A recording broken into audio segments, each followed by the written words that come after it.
Oi, a paz do Senhor, que bênção! Encerramento do trimestre. Como aprendemos durante esse trimestre, relembramos a maioria das heresias que estão hoje na atualidade, que começaram lá no século I, na igreja primitiva, atravessou os séculos e chegaram até nós. Mas graças a Deus, pastor Ezequiel Soares trouxe esse tema muito atual. Precisamos, de quando em quando, renovar a nossa fé, renovar o nosso conhecimento e entendimento nas doutrinas bíblicas. Aprendemos bastante. Sou grata a Deus por esse privilégio tão maravilhoso de estar aqui semanalmente, juntamente com todos vocês. Sejam todos muito bem-vindos. Você que está aqui pela primeira vez, sou Jane Martins, professora de EBD por mais de 30 anos. E sou grata a Deus por tudo isso. E você também, que está aqui semanalmente, meu muito obrigada pelo carinho. Você que tem comentado em minhas aulas, compartilhado as minhas aulas. Você que se inscreveu no meu canal, muito obrigada pela confiança de estar aqui semanalmente. Toda glória seja dada a Deus, afinal de contas, é o Espírito Santo que faz e que trabalha por intermédio de nós. Obrigada pelas orações.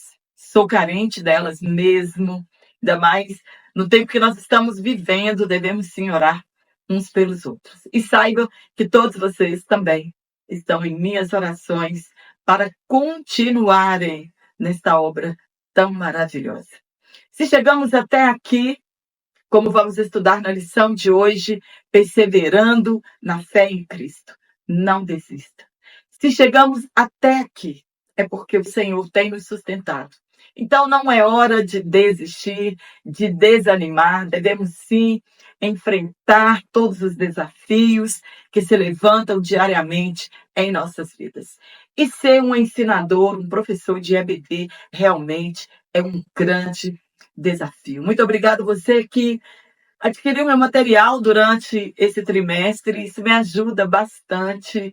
E é claro que nós gastamos, né, para estar aqui, levando até você um pouco de conhecimento, porque eu também aprendo muito. Muito obrigada pela confiança. Você que adquiriu meu PDF semanal, muito obrigada. Espero realmente ter te ajudado com este PDF. Comenta aqui o que você achou desse trimestre tão maravilhoso, qual foi a aula que você mais gostou. E hoje eu vou trazer aqui um breve resumo das 12 lições. É claro que cada um tem uma visão do trimestre. Estou trazendo aqui aquilo que eu achei de mais importante para o nosso dia a dia, para a nossa vida, do entendimento que eu tive durante esse trimestre. Você pode fazer o seu resumo, é muito importante que você faça o seu resumo. Então, a aula hoje vai ficar um pouquinho extensa por causa do comentário. É um breve resumo das 12 lições, mas quando eu não faço, muita gente cobra. Mas, Jane, cadê o resumo? Cadê o resumo? E realmente ele é muito bom, que nos faz relembrar tudo aquilo que nós aprendemos de mais importante durante o trimestre. Então, fica comigo até o final desta aula e vamos aprender muito mais da palavra de Deus no dia de hoje. Hoje, na lição de número 13, a última lição do trimestre, perseverando na fé em Cristo. O texto que foi escolhido para estudarmos essa lição está em 2 Timóteo, capítulo 3, verso 10 ao 17. Está maravilhoso. Espero que você continue perseverando, um ajudando ao outro, e nós não desistirmos da nossa caminhada e nem sermos influenciados pelos falsos mestres, pelos falsos doutores e pelas heresias que se levantam todos os dias contra a Igreja de Jesus. Não há nada novo sobre a terra, tudo que é já foi um dia, entre aspas.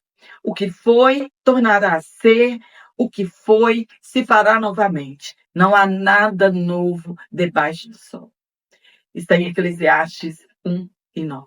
Então, todas essas heresias que vemos hoje já existiram no passado. Da mesma forma, acontece com as heresias. Na atualidade, novas vestimentas transvestidas de engano, para levar os indoutos e os despercebidos em todo vento de doutrina. Muitos são enganados e muitos decidem se enganar. São homens que saíram de dentro de alguma igreja e decidiram criar sua própria religião e ter sua interpretação particular das Escrituras. Não tivemos tempo de falar de tudo como deveríamos ter falado, mas eu acredito que deu para compreender a origem das heresias, seus idealizadores e que rumo tomaram na história até chegar em nossos dias. Na lição 1, nós abordamos sobre o perigo das heresias, de trazer divisão na igreja e advertiu aos líderes a sua missão de alimentar, guiar e de proteger o rebanho. Os apóstolos sabiam que depois que eles não estivessem mais aqui, lobos vorazes se levantariam dentro da igreja e enganariam a fé dos cristãos. Já haviam falsos mestres e profetas falsos no tempo dos apóstolos e os apóstolos os combateram por intermédio de suas cartas. Esses lobos saem de dentro da igreja e se posicionam acima das Escrituras. Eles sabem muito mais do que o Espírito Santo que inspirou as Escrituras. É assim que eles acreditam. Devemos ser apologetas neste último tempo e sair em defesa do Evangelho. Responder com mansidão aos que perguntam a razão da nossa fé. As seitas no passado não tinham a mesma conotação de hoje. Eram ramificações dentro do judaísmo. Só que hoje é diferente. São grupos que discordam das doutrinas bíblicas e abrem seus próprios ministérios. A heresia é um erro doutrinário, em que as pessoas distorcem as verdades bíblicas acerca das doutrinas, como a doutrina da Trindade, da pessoa de Jesus Cristo, da sua natureza, da sua divindade, sobre a pessoa do Espírito Santo e questões sobre outras doutrinas também. Na lição de número 2, compreendemos que somos cristãos e não precisamos de mais nada para solidificar a nossa fé ou que contribua para a nossa salvação. A igreja primitiva era composta de judeus e gentios. E os judeus judaizantes queriam obrigar os cristãos gentios a obedecerem à lei mosaica. Caso contrário, não seriam salvos. A circuncisão era obrigatória na visão deles para a salvação. Era Jesus Cristo mais lei mosaica. Houve um concílio que normatizou a fé dos gentios e não era necessário a circuncisão. Você não deve fazer nada que faça parte da vida dos judeus, de sua cultura, pois são ritos e costumes e que nada tem a ver com a nossa salvação. A liberdade cristã estava em jogo. Foram momentos de tensão. Os judaizantes de Jerusalém foram até a Galácia e quiseram transtornar a vida dos cristãos. Inclusive, queriam circuncidar a Tito, que era um gentio. Na lição 3, falamos sobre a encarnação do Verbo e a defesa da humanidade plena de Jesus. E discorremos sobre a primeira heresia que perturbou a igreja primitiva, o docetismo. Heresia esta que afirmava que Jesus não veio em carne e osso, e que sim, ele era um fantasma e apenas possuía uma forma humana. Negava o nascimento de Jesus e isso contraria as Escrituras que afirmam o seu nascimento, sua encarnação, nos mostra a cidade onde ele nasceu, quando ele nasceu, quem eram os governantes da época, quem eram seus pais, quem eram seus irmãos, seus parentes, qual era o seu ofício, sua profissão, enfim. Temos comprovação suficiente da encarnação de Jesus. E isso é muito grave. Pois se Jesus não nasceu e se ele não teve corpo humano, logo ele não morreu e nem ressuscitou, e a nossa fé, ela é vã. O heresiarca Basílides espalhou a heresia que Simão, o Cireneu, foi crucificado no lugar de Jesus, seu suposto sósia. E o Alcorão também prega essa mesma heresia, dizendo que um sósia foi levado no lugar de Jesus. Que a morte de Jesus, nós temos certeza, é um fato incontestável. Na lição 4, consolidamos nossa fé na triunidade do Pai, do Filho e do Espírito Santo. A palavra trindade não encontramos na Bíblia, mas encontramos a ação conjunta das três pessoas da Trindade, na criação do mundo, na criação do homem, na confusão das línguas, na Torre de Babel. Apesar que algumas religiões não acreditem na triunidade e sim no unicismo, isto é, o Pai, o Filho e o Espírito Santo são a mesma pessoa agindo em tempos diferentes. As religiões que mais contestam a Trindade são as Testemunhas de Jeová e o grupo Voz da Verdade, que são as mais conhecidas. Existem verdades bíblicas incontestáveis a respeito desta verdade. Na lição 5, discorremos sobre a divindade de Jesus. Ele é Deus com o Pai e com o Espírito Santo. Não são três deuses, e sim um único Deus em três pessoas diferentes, porém com a mesma substância e os mesmos atributos. Jesus, na encarnação do Verbo, esvaziou-se de sua glória e de suas prerrogativas e não de sua divindade. Ele era totalmente divino e totalmente humano. Duas naturezas que não se misturavam e não se confundiam. Jesus não foi criado, ele é coexistente com o Pai, ele é eterno. Ele não passou a existir a partir de um tempo. O arianismo foi a pior heresia contra a divindade de Jesus, que negava a divindade de Cristo e considerava um Deus com letra minúscula de segunda categoria. Jesus como filho primogênito da criação e não primogênito de Deus. Isso não diz respeito a ser criado, mas a sua importância, a primazia dele como verbo encarnado, a imagem do Deus invisível. Na lição 6, estudamos sobre a igualdade existente entre o Pai e o Filho. O Filho é Deus, com a mesma substância com o Pai, e aprendemos como defender a heresia da subordinação de Jesus. Eles afirmam que Jesus é subordinado ao Pai. E entendemos pela palavra de Deus que a subordinação de Jesus era quanto à sua humanidade. Como filho do homem, ele obedeceu ao Pai em tudo. Usaram uma exegese muito ruim para comprovar suas teorias. Isso lá no século I e II da Igreja. Na atualidade, há quem defenda esta mesma heresia, o islamismo e as testemunhas de Jeová. Na lição 7, falamos sobre as duas naturezas de Jesus que conhecemos como união hipostática. Não se misturam. Houve uma discussão entre Nestório, que discordava do título dado a Maria, mãe de Deus, e defendido por Cirilo, de Constantinopla.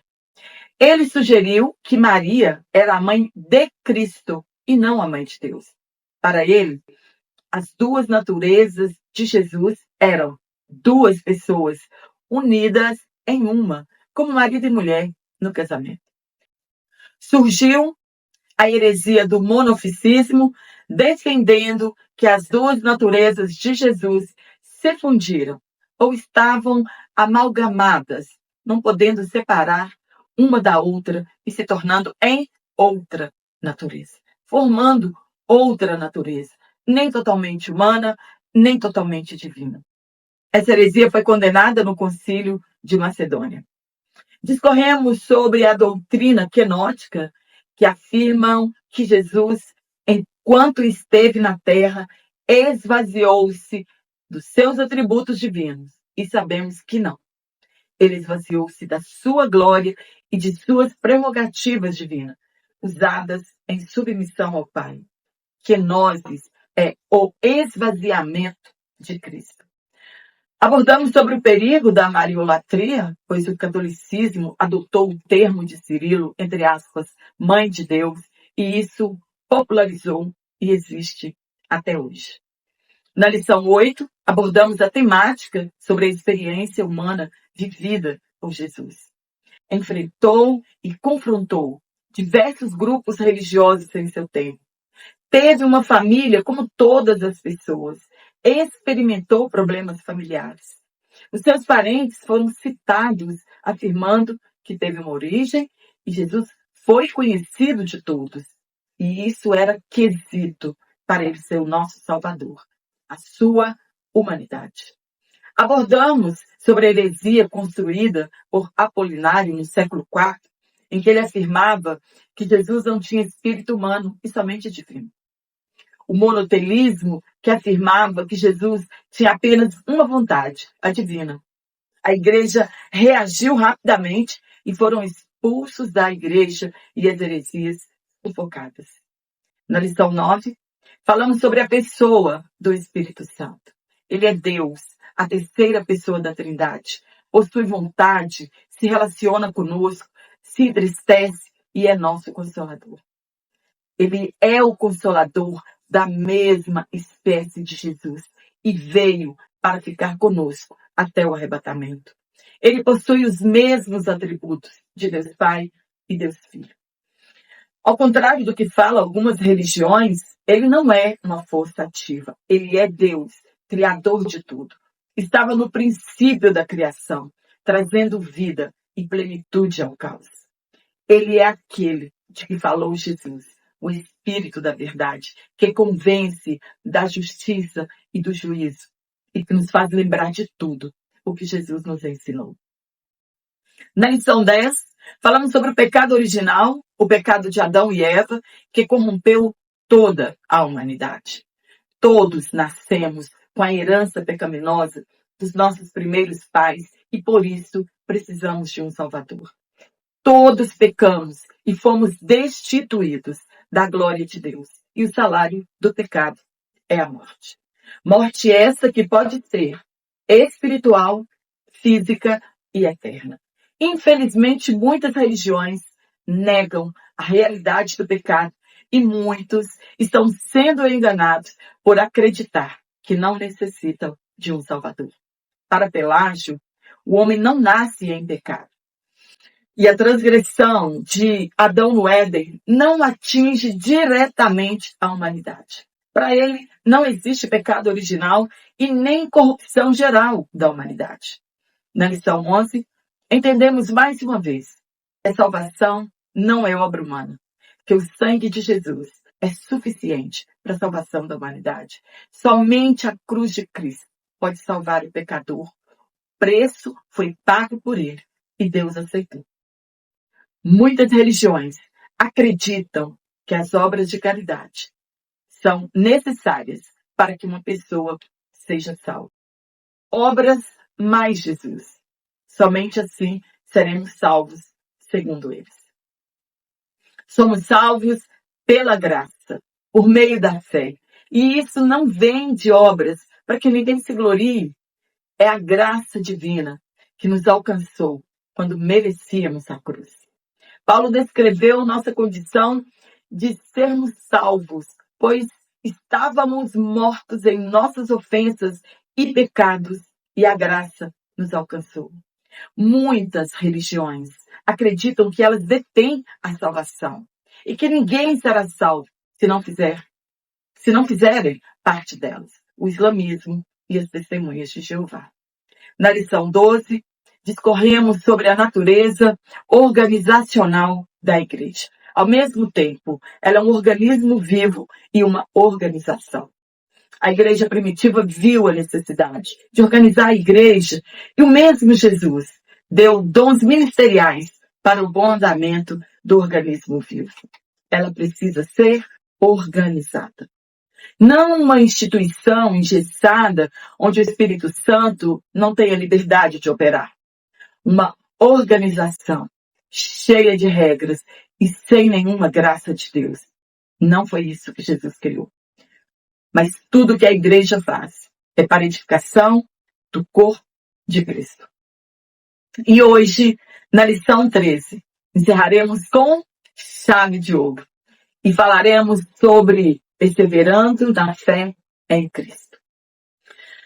Diante de tantos desafios que enfrentamos em nossa caminhada de fé, ainda enfrentamos as heresias que nasceram no início da igreja primitiva e chegaram aos nossos dias.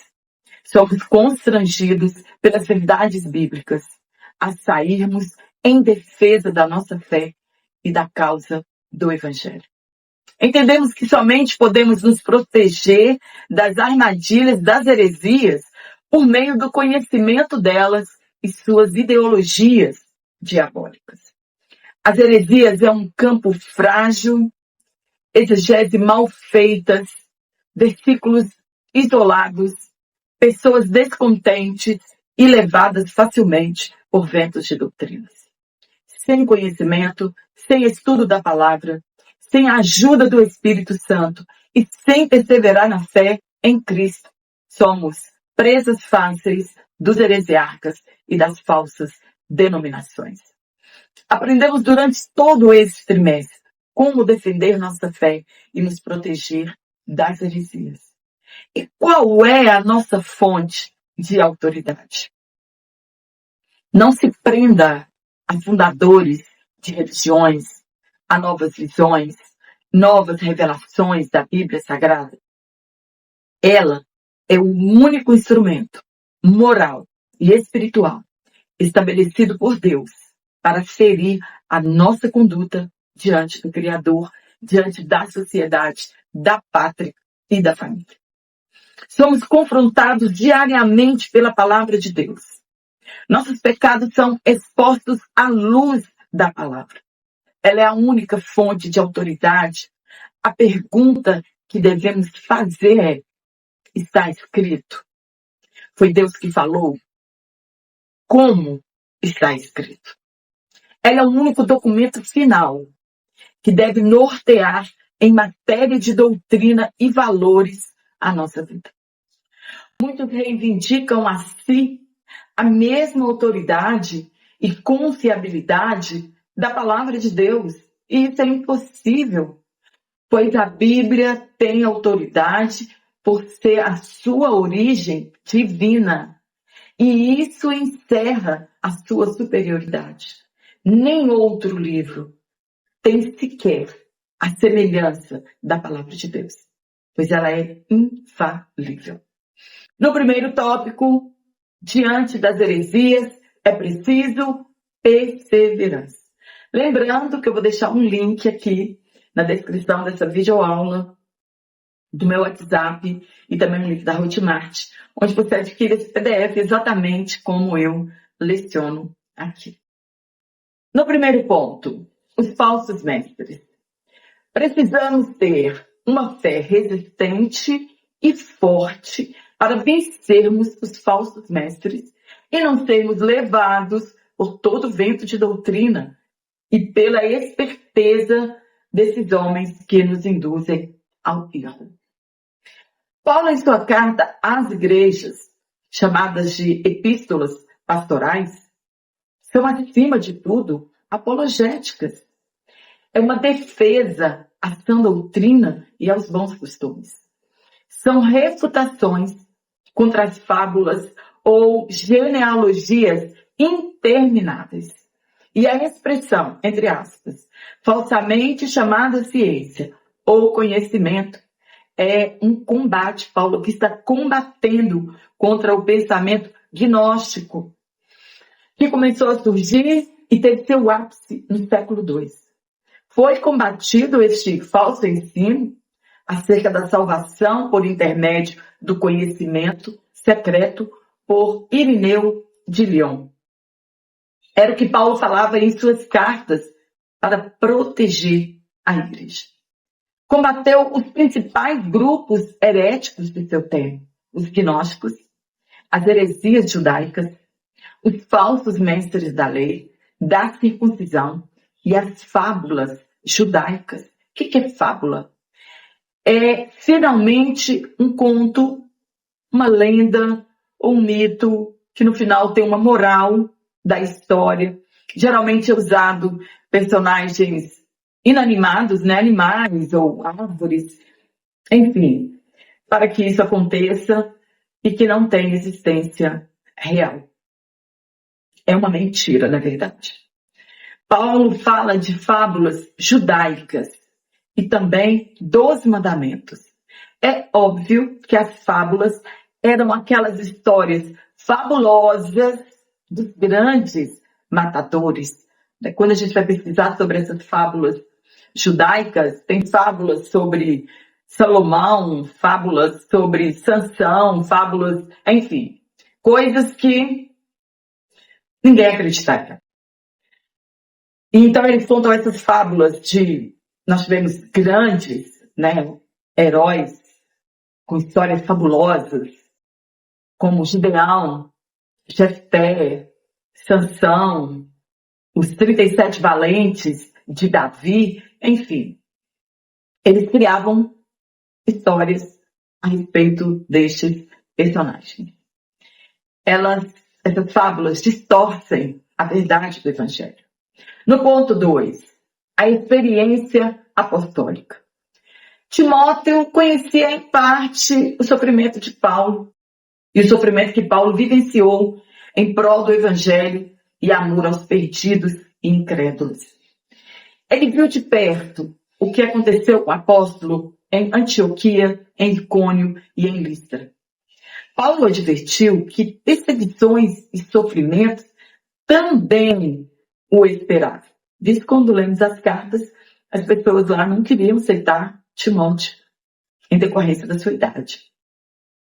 Então Paulo vai dizer para ele, olha, todos que querem servir a Deus com fidelidade vão sofrer como ele sofreu e como ele foi perseguido. Timóteo era filho de uma crente e com certeza ela já conhecia as perseguições contra a igreja. Claro que contava isso a Timóteo. Paulo conheceu Timóteo em Listra durante a sua segunda viagem missionária. Timóteo era um discípulo da igreja local, filho de uma judia crente, Eunice, e da sua avó Loide, e de um pai grego. Foi circuncidado para não escandalizar os judaizantes. Assistiu à prisão de Paulo e Silas em Filipos, a perseguição a Paulo em Tessalônica. Paulo elogia a perseverança do jovem Timóteo em meio a tantas perseguições. No ponto 3, entendendo, entre aspas, o querer. Quando ele diz que aqueles que querem ser fiéis vão ter perseguições. Né? Então, o que é esse querer? É desse querer aqui que nós estamos tratando, do versículo 12. Querer servir a Cristo e viver em Cristo é tomar a decisão de ser fiel. E quando tomamos a decisão de servir a Cristo, seremos atacados pelo diabo. É tomar a decisão de ter uma vida com propósito. Muitos têm medo de se expor diante do mundo e sofrer perseguições. Então ele prefere ficar na retaguarda. Mas aqueles que estão na linha de frente vão ser atacados. Paulo, se vivesse hoje, ele poderia ser chamado por alguma liderança de missionário encrenqueiro. Aonde Paulo ia, ele arruma confusão. Seria assim que os líderes iam dizer. Vamos ter que tirar Paulo? Porque em todas as congregações que nós mudamos, ele arruma confusão com a comunidade local. E assim foi a vida de Paulo em todas as suas viagens missionárias. Quando nós lemos a história dele, em todo lugar que Paulo chegava e ele expunha a verdade do Evangelho, ele sofria perseguição e a cidade toda ficava alvoroçada. Se sofremos por consequência de nossos pecados e estamos colhendo aquilo que semeamos ao longo da vida, nada tem de louvor ou de glória a Deus. Entretanto, se nosso sofrimento é por causa do Evangelho, da decisão que tomamos em sermos fiéis, isso é motivo para glorificar a Deus. É isso que Deus espera de cada um de nós nesses últimos dias da igreja. Pedro escreveu que devemos nos alegrar por participarmos do sofrimento de Cristo. Pois se somos insultados por causa do nome de Cristo, é sinal que o Espírito da glória, o Espírito de Deus, repousa sobre nós. É por isso que somos atacados. No ponto 4, características dos enganadores. Pedro escreveu que esses falsos mestres e doutores sempre existiram e sempre existirão. Mas a condenação já paira sobre eles. O termo usado para a palavra, entre aspas, enganadores é goes. E aparece uma única vez no Novo Testamento e nenhuma na Septuaginta. E isso era usado na antiga literatura como embusteiro, impostor, feiticeiro, charlatão e encantador. Foi esse o nome que Pedro deu para os enganadores e que Paulo também deu. Então, Paulo se refere aos ensinadores e doutrinadores de mentira, de falsos mestres, e em nada diferem dos falsos doutores. Então, na verdade, eles são enganadores, embusteiros, charlatões. Hoje, infelizmente, estamos cheios de charlatões do Evangelho. Quanta dissimulação em nosso meio, quanta imitação, falsos homens de Deus, mensagens vazias e livres da verdade do Evangelho. Somente a palavra de Deus pode nos fazer discernir entre o falso e o verdadeiro. Na atualidade, a nossa atenção ela deve ser redobrada. E cada vez mais devemos buscar conhecimento nas Escrituras. Senão, ficaremos reféns destes falsos ensinadores. No tópico 2, aprendendo, sendo inteirado e sabendo. É isso que precisamos hoje. Paulo disse isso para Timóteo. Tem o mesmo peso para cada um de nós na atualidade. Primeiro ponto. De quem Timóteo aprendeu as Sagradas Letras? Paulo está dizendo a Timóteo que ele tem a responsabilidade de continuar a fazer aquilo que aprendeu de seus mestres. No caso, sua mãe Eunice, sua avó Lloyd e o próprio apóstolo Paulo. A fonte de autoridade que ele aprendeu é a Sagrada Escritura. A nossa fonte de aprendizado deve ser confiável. Então, onde você aprendeu? Onde essa pessoa leu? De onde ela tirou isso? É confiável a fonte? Se alguém, sem nenhum testemunho e sem vida prática de fé, ensinar a alguém, com certeza, não a levará a lugar nenhum, pois são nuvens sem água. A partir de 5 anos, os meninos judeus começavam a estudar formalmente o Antigo Testamento. A expressão as Sagradas Escrituras é uma tradução literal. Fica subentendido que Timóteo aprendeu o alfabeto hebraico por meio das Escrituras do Antigo Testamento. Ela é sagrada por ser diferente de todos os outros livros, pois foi separada por Deus para um uso sagrado especial. No ponto 2, permanecendo firme nas Sagradas Escrituras. Infelizmente, muitas pessoas alicerçam sua fé no que ouve dizer, apenas nas pregações e ensinos, sem se alimentar da palavra de Deus. E devemos ser como os crentes bereanos, confirmando tudo acerca do que é ensinado. Veja bem, a Escritura não está dizendo que os bereanos ficavam fiscalizando o que estava ouvindo e, sem julgar, que você ouve de conformidade com a palavra de Deus. Timóteo foi exortado a permanecer firme, entre aspas, naquilo que aprendeu, que acredita ou que fosse inteirado. Por quê? Porque sabia de quem tinha aprendido e porque as Sagradas Letras é a Bíblia Sagrada.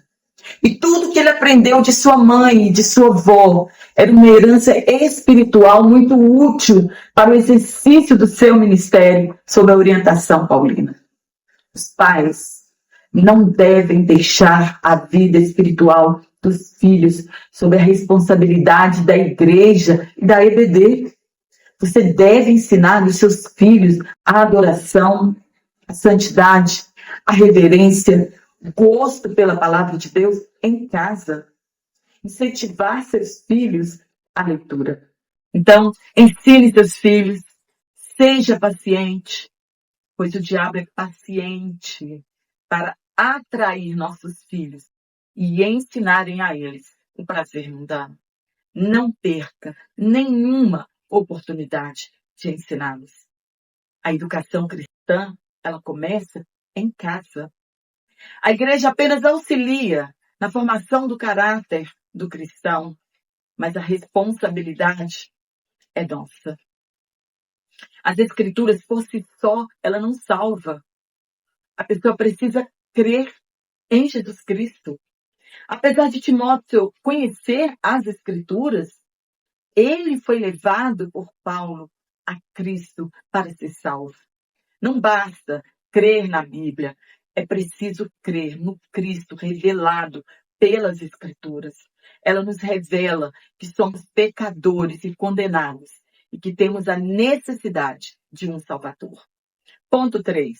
A Bíblia é divinamente inspirada. É o único livro inspirado por Deus. Toda a Escritura é inspirada por Deus. E não que Deus tenha inspirado homens a pecar, como Davi, por exemplo. O Espírito Santo usou homens de Deus para escrever a palavra de Deus. Entretanto, o Espírito Santo não apagou as características naturais dos escritores. A inspiração bíblica é diferente da inspiração humana. Por exemplo, a inspiração de um grande poeta ou de um grande escritor literário. Ela refere-se à influência sobrenatural do Espírito Santo sobre os escritores, garantindo a infalibilidade e a precisão dos textos escritos. Por isso, ela é a única no gênero. Somente ela pode fazer qualquer pessoa sábia para a salvação em Cristo. E é proveitosa para ensinar o que? Aquilo que é certo. Para repreender o que? Aquilo que é errado. Para corrigir o que? Ensinar a fazer o que é certo. E instruir em justiça. Como permanecer no caminho certo. Nenhum outro livro tem esse poder. Se você estudar a Bíblia, aplicar o que você leu, você cresce em santidade e evita cair em ciladas. No último tópico, tendo as Escrituras como fundamento. Primeiro ponto, a autoridade apostólica. Entre aspas, edificado sobre o fundamento dos apóstolos e dos profetas, tendo Jesus Cristo como pedra angular, no qual todo o edifício é ajustado e cresce para tornar-se um templo santo no Senhor. Nele vocês também estão sendo edificados juntos para se tornarem morada de Deus por seu Espírito.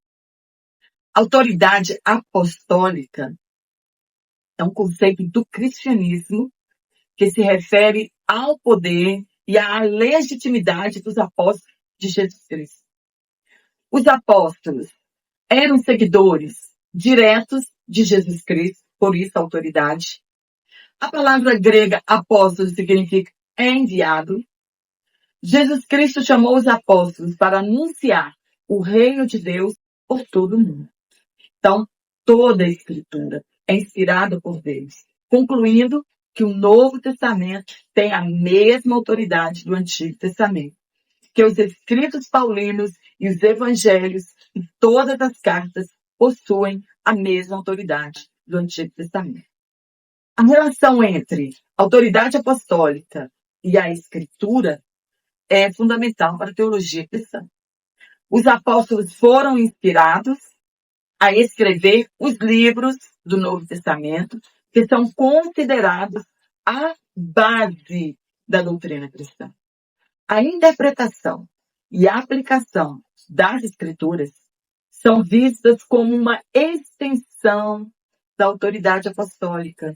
E a exegese bíblica é uma prática essencial para os líderes que buscam guiar suas comunidades de acordo com os ensinamentos de Cristo.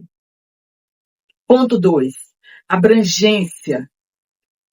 Quando a Bíblia fala toda a Escritura, é somente o Antigo ou o Novo Testamento está incluído?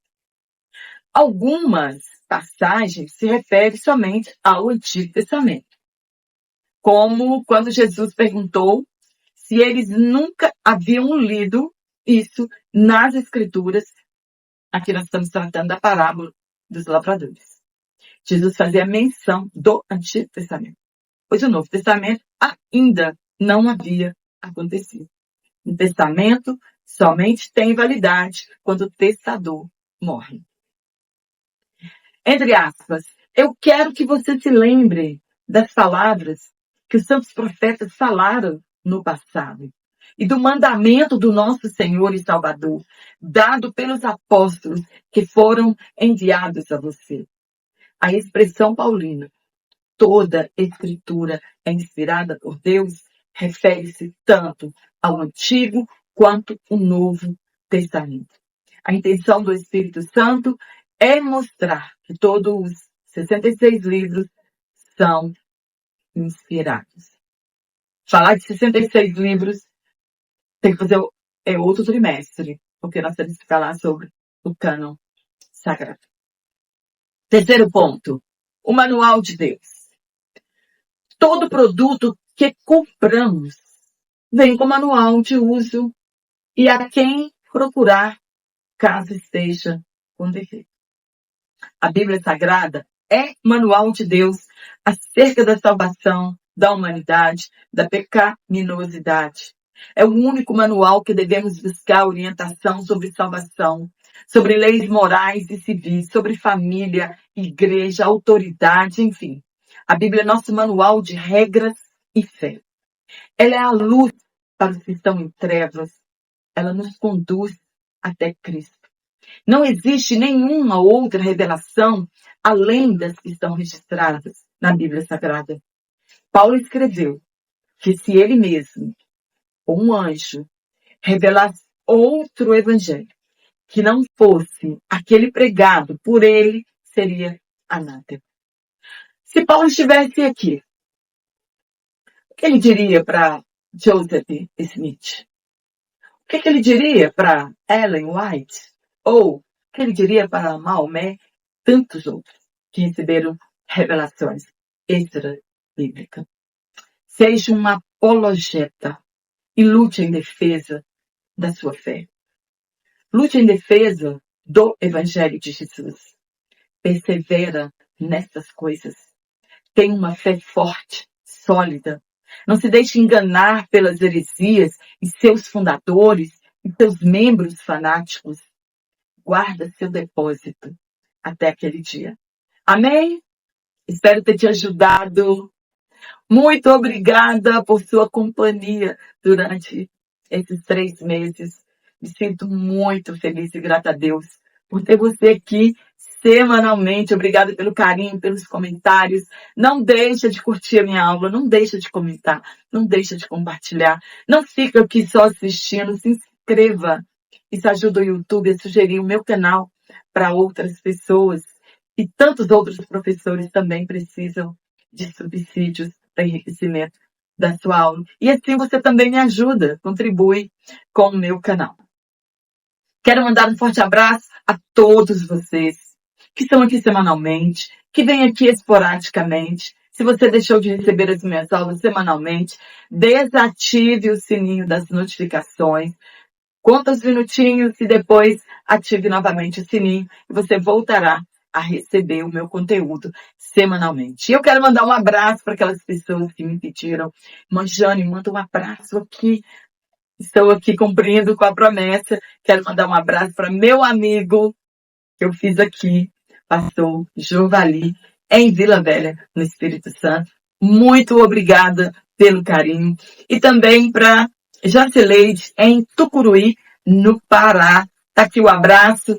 Deus abençoe você. A próxima aula será um novo trimestre. Vamos falar sobre o Verbo encarnado. O Verbo se fez carne. E eu espero você aqui, se Deus nos permitir, num novo trimestre para continuarmos aprendendo a respeito da palavra de Deus. Até a próxima, se Deus quiser.